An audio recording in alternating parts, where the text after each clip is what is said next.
નમસ્કાર વિદ્યાર્થી મિત્રો, આજે આપણે ધોરણ 12 અંગ્રેજીમાં જે યુનિટ 5 છે એનો રીડ 2 કવિતા છે નો મેન આર ફોરેન.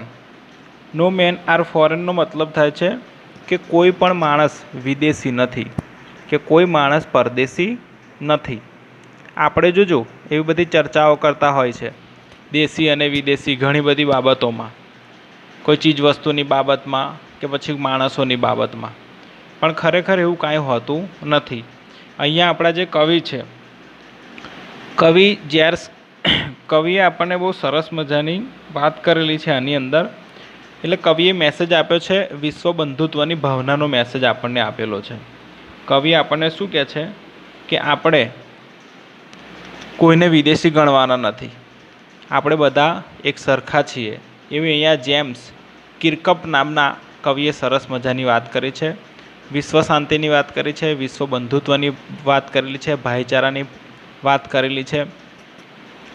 અહીંયા આગળ આ કવિતામાં સંસ્કૃતમાં સરસ મજાનું એક કોટેશન છે, એમ વસુધૈવ કુટુંબકમ, એટલે કે સમગ્ર પૃથ્વી જ અથવા તો સમગ્ર દુનિયા જ એક કુટુંબ છે. એ બાબતને યથાર્થ કરતું સરસ મજાનું આ નાનું કાવ્ય છે, જેમ્સ કિર્કપ દ્વારા લખાયેલું. અહીંયા જેમ્સ કિર્કપ આપણને કહે છે કે કોઈ માણસ એ વિદેશી નથી, આપણે બધા એક જ છીએ, કોઈ આપણા માટે અજાણ્યું કે અસામાન્ય નથી. એમ તમે જુઓ કે દરેકની પહેરવેશ જે છે, દરેકના પહેરવેશની નીચે એક માનવ શરીર રહેલું છે. એ ચાહે આપણું હોય કે જેને આપણે અત્યારે વિદેશી કહે છે, એ બધાનું, પણ આપણું જે શરીર છે એ તો એક સરખું જ હોય છે. કવિ આપણને એવું કહે છે કે જે જમીન ઉપર આપણે રહીએ છીએ, કે જે જમીન ઉપર આપણે ચાલીએ છીએ, એ આપણા સૌની છે અને એક સમાન છે. ત્યારબાદ એવું કહે છે કે જે જમીન ઉપર આપણે જન્મ લઈએ છીએ, જે જમીન ઉપર આપણે મૃત્યુ પામીએ છીએ, જેની ઉપર આપણને દફનાવવાના હોય છે, એ જમીન બધાની એક સમાન છે, એક સરખી જ હોય છે. સરસ આવા ઘણા બધા ઉદાહરણો દ્વારા કવિ આપણને સરસ મજાની વાત કરે છે અને એક વિશ્વ બંધુત્વની ભાવનાનો સરસ એવો મેસેજ આપે છે. તો let us go through the poem and try to understand the spirit of brotherhood. જોઈશું આપણે કવિતામાં એવું છે, remember no man are strange, no country is foreign, beneath all uniforms a single body breathes like ours. The land our brothers walk upon is earth like this, in which we all shall lie. જો શું કહે છે કવિ, આપણને એક promise આપે છે. Remember એટલે કે યાદ રાખો, નો મેન આર ફોરેન, કોઈ માણસ વિદેશી નથી. ફોરેન વિદેશી નથી, એટલા માટે કહે છે રિમેમ્બર, યાદ રાખો. નો મેન આર સ્ટ્રેન્જ એટલે કે અજાણ્યું. નો મેન આર સ્ટ્રેન્જ, કોઈ માણસ આપણા માટે અજાણ્યું નથી. નો કન્ટ્રી ઇઝ ફોરેન, કન્ટ્રીઝ એટલે કે દેશ, કોઈ દેશ આપણા માટે ફોરેન એટલે કે વિદેશ નથી.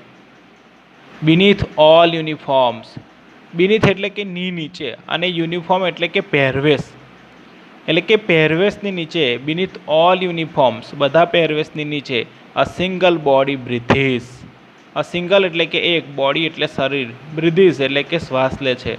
દરેક જે યુનિફોર્મ છે, કે દરેક એક સરખા જે પહેરવેશ છે, એની નીચે, એની અંદર, એની ભીતરમાં એક શરીર કે એક બોડી કે છે શ્વાસ લેતું હોય છે. લાઇક અવર્સ, આપણી જેમ. The land our brothers walk upon is earth like this. હવે આપણને કહે છે લાઇક અવર્સ, આપણી જેમ. The land our brothers walk upon, like ours, આપણી જેમ. The land our brothers walk upon, કે જે જમીન, ધ લેન્ડ કે જે જમીન, અવર બ્રધર્સ વોક અપન, આપણા ભાઈઓ, વોક અપન જેની ઉપર ચાલે છે, is earth like this, is earth like this, એ આપણા જેવી જ જમીન છે. એટલે કહે છે મિત્રો કે જે જમીન ઉપર આપણે ચાલીએ છીએ, કે જે જમીન ઉપર આપણે જ રહીએ છીએ, એવી જ જમીન ઉપર આપણા ભાઈઓ છે, જેને આપણે વિદેશી કહ્યો છે, એ પણ એવી જ જમીન ઉપર ચાલતા હોય છે. આગળ કહે છે in which we all shall lie, કે એ જમીન ઉપર, આપણે જે જમીન પર રહીએ છીએ એ, અને આપણા ભાઈઓ એ પણ, ઇન વિચ કે જેમાં, વી ઓલ શેલ લાય, આપણે બધા એની અંદર ભળી જવાનું છે. એક દિવસ એવો આવશે કે એ જમીનની અંદર આપણે બધાએ ભળી જવાનું છે. આપણે કહીએ છીએ ને કે છેલ્લે તો આપણે મિટ્ટીમાં, બરાબર, કે માટીમાં મળી જવાનું છે, એવી વાત અહીંયા કવિ આપણને કહે છે। જો ત્યારબાદ આગળ કહે છે આપણને, they too aware of sun and air and water। હવે જો આપણને કવિ કેમ એવું કહે છે કે આપણે બધા બીજાને આપણે વિદેશી ના માનવા જોઈએ, બધા આપણા માટે અજાણ્યા નથી, કારણ કે આપણે બધા જે છે આપણી ક્રિયાઓ, આપણી સમજણ શક્તિ કેવી છે, એક સરખી છે, એટલે કવિ આપણને ના પાડે છે।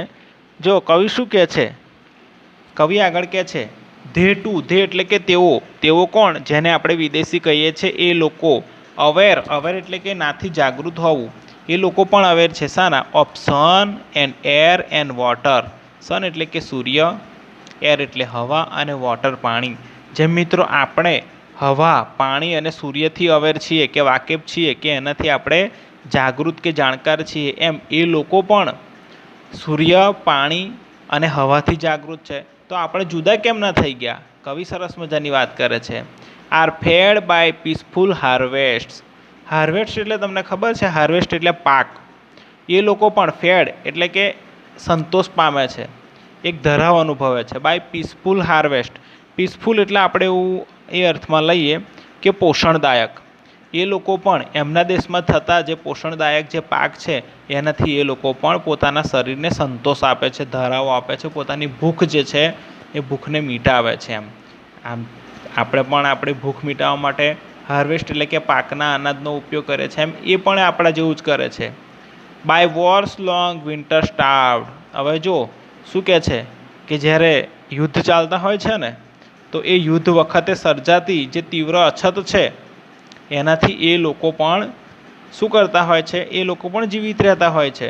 જેમ આપણે યુદ્ધના સમયમાં, યુદ્ધ એટલે અહીંયા આપણે કટોકટીનો સમયની વાત કરવાની છે, જેમ કટોકટીના સમયમાં આપણે પણ ઓછું વધતું ચલાવી લઈએ છીએ અને આપણે શું કરીએ છીએ, આપણું જીવનને ચલાવી લઈએ છીએ, જીવનને આપણે શું કરીએ છીએ, અછતમાં પણ આપણે જીવવાનું આપણે શું કરીએ છીએ, આપણે આપણા જીવનને આગળ ધપાવીએ છીએ, એમ એ લોકો પણ ચલાવી લે છે। એમ ધેર હેન્ડ્સ આર અવર્સ। જો આપણને શું કહે છે, ધેર હેન્ડ્સ આર અવર્સ એટલે કે તેમના હાથે આપણા હાથ છે, કહેવાનો મતલબ કે તેમના હાથ, ધેર હેન્ડ્સ તેઓના હાથ, આર અવર્સ તેમના હાથ આપણા જ હાથ છે, એટલે કે તેમના હાથ આપણા હાથથી અલગ નથી।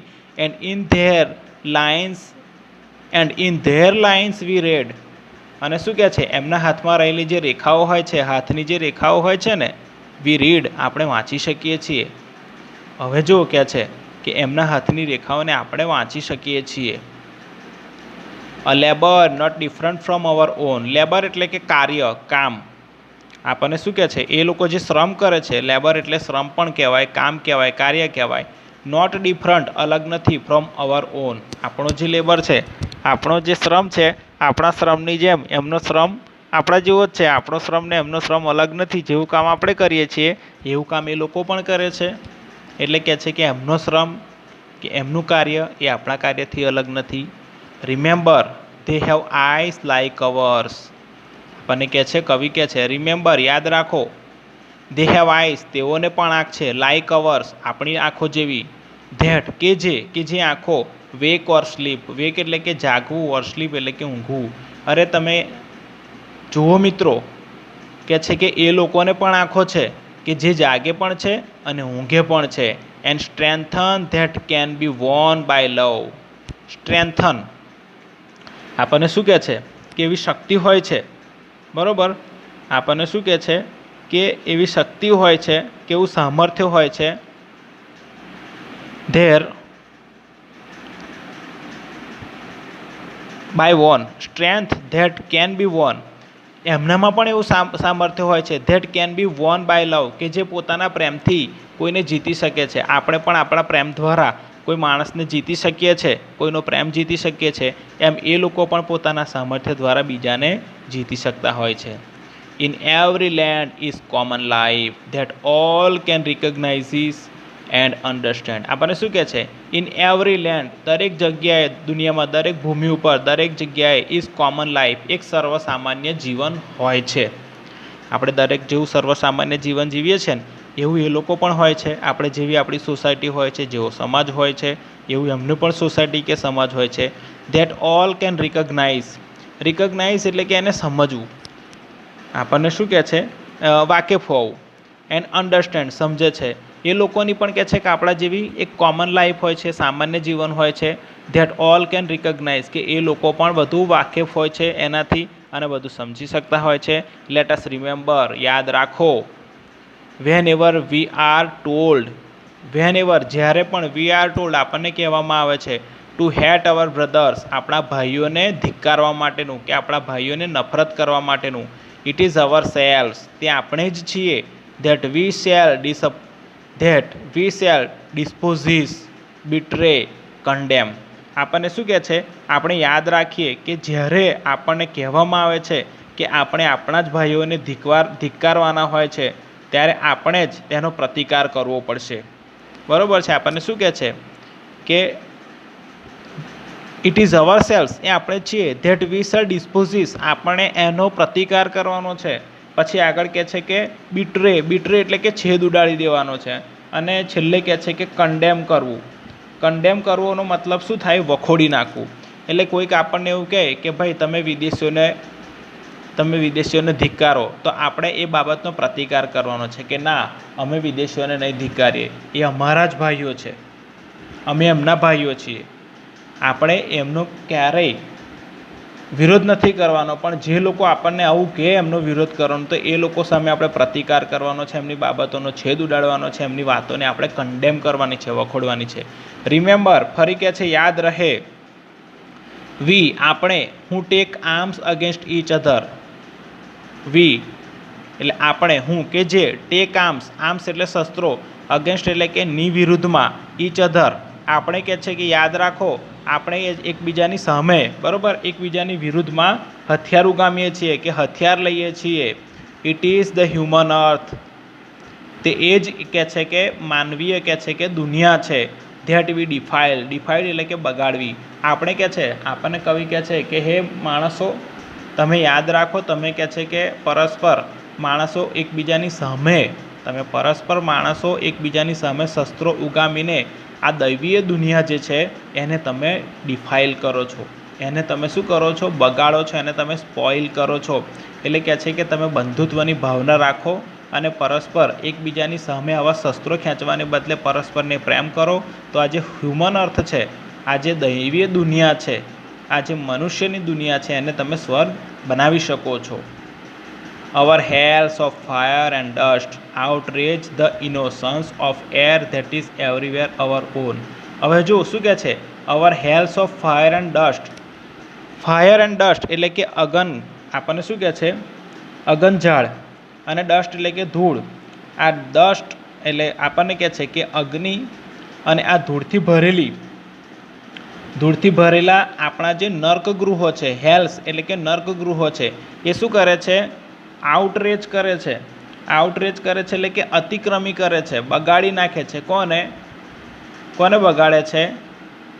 ધ ઇનોસન્સ એર, એક નિર્દોષ એવી જે હવા છે, ધેટ ઇઝ કે જે એવરીવેર અવર ઓન, કે જે દરેક જગ્યાએ છે, સર્વવ્યાપી છે અને આપણા પોતાની છે. એટલે કહે છે કે આ દુનિયામાં બધે જે કહે છે કે એક ઇનોસન્ટ એટલે કે એક જે નિર્દોષ જે હવા વહી રહી છે આખી દુનિયા ઉપર, અને કહે છે તમે પરસ્પર એકબીજાની ઉપર કહે છે કે આવું આગ અને ધૂળની કહે છે ડમરીઓ દ્વારા નરકાગૃહો ઊભા કરી અને આજે કહે છે કે સર્વવ્યાપી એવી જે હવા છે, નિર્દોષ હવા છે, એને તમે બગાડી રહ્યા છો. આપણને કહે છે remember, no man R foreign. Remember, યાદ રાખો, નો મેન આર ફોરેન, કોઈ માણસ વિદેશી નથી. એન્ડ નો કન્ટ્રીઝ સ્ટ્રેન્જ, અને કોઈ દુનિયા કે દેશ આપણાથી અજાણ્યો નથી. એટલે અહીંયા સરસ મજાનો મિત્રો આપણને શું કરે છે, એક વિશ્વ બંધુત્વની ભાવનાનો મેસેજ આપે છે આ કવિતા, અને આપણે એને ખરેખર ઉતારવું જોઈએ. હું એવું સમજું છું કે આપણો પહેલો સગો આપણો પડોશી હોય. આમ અંગ્રેજીમાં એક સરસ મજાનું કોટેશન છે, ચેરિટી બિગિન્સ એટ હોમ. આપણે આખી દુનિયામાં જઈને ઢંઢેરો પીટીએ કે આપણે લોકો સાથે સારું રાખવું જોઈએ, લોકો સાથે ભાઈચારાની ભાવના રાખવી જોઈએ, પણ આપણે આપણા પડોશી સાથે સારું રાખતા ના હોય, એમની સાથે બંધુત્વની ભાવના ના રાખતો હોય તો એ બધું નકામું છે. Charity begins at home. કોઈ પણ સારું કાર્ય હોય તો એની શરૂઆત ક્યાંથી થાય છે? પોતાના ઘરેથી જ થતી હોય છે. એટલે આપણને કહે છે કે તમારે સૌપ્રથમ શરૂઆત ક્યાંથી કરવાની છે? તમારા પોતાના કુટુંબમાંથી, તમારા પાડોશમાંથી, ગામમાંથી અને તમારા દેશમાંથી અને છેલ્લે સર્વવ્યાપી દુનિયા સાથે. એટલે આમ સરસ મજાનો મેસેજ કન્વે થાય છે આ કવિતામાંથી. આપણે એને જોઈ, એને સમજી અને એને જીવનમાં ઉતારવાનો પ્રયત્ન કરીશું.